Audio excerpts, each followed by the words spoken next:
Mohammed Ikram, eat out to help fraudster, one of countless.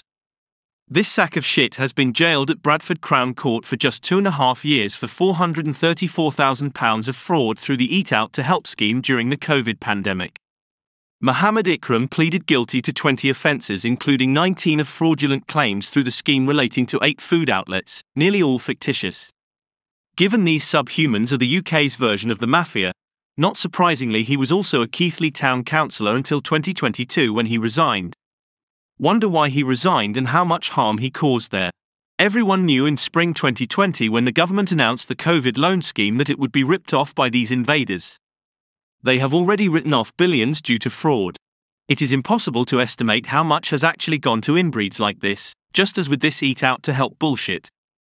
It was all predictable due to how these savages behave generally in connection to fucking over the UK and committing fraud in every way possible at every opportunity. His wife had charges dropped. That bitch most likely his cousin as well, probably running his other businesses.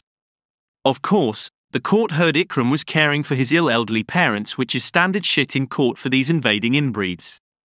Along with the usual bullshit about his previous good reputation and that he'd lost good standing in the community, which no doubt is supposed to be a substitute for a decent sentence. The shit always spouted in court for these animals should be perjury, given these turds due to their culture and beliefs think it is okay to fuck over the British and the non-believers in every way possible.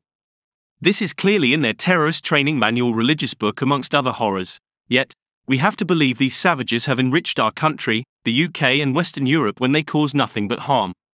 Fraud is a way of life with these people. The insurance industry sees hugely disproportionate amounts from these with fraud. People now have to take photo ID to polling stations due to fraud at election times by these cunts, and that won't stop the massive fraud through postal voting either. The rest of their scams is too lengthy to list.